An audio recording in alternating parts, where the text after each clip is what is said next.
জামা কাপড় ধুয়ে মেলে দেওয়া হয়ে গেছে, এবার শোকাবে।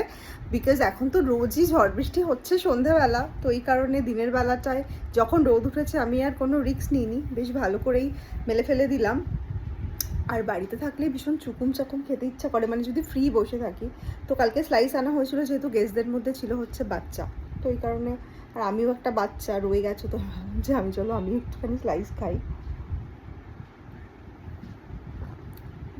আজকে সব ল্যাদ খেয়ে নিই, কালকে এই সময় ভাবো কি হবে। সবাই টিভির সামনে হাঁ করে বসে রয়েছে, মানে আমাদেরই আর ওয়েট হচ্ছে না, মানে আমরাই আর ওয়েট করতে পারছি না। তো যাদের রেজাল্ট বেরোবে তাদের কীরকম অবস্থা, এটা তো মানে কি বলবো, সেই সময়কার টেনশন যখন আমরা মাধ্যমিক উচ্চ মাধ্যমিক দিতাম, মানে তখনও মনে হয় এত টেনশন হতো না যেটা এখন, মানে যেরকম এখন টেনশন হচ্ছে। তো ল্যাদি খাচ্ছি, চলো আবার এটা খেয়ে ল্যাদি খাই। জামা কাপড় যেটা ধোয়ার ছিল সেটা তো হয়ে গেল, তো অ্যাট প্রেজেন্ট কোনো কাজ নেই, চলো।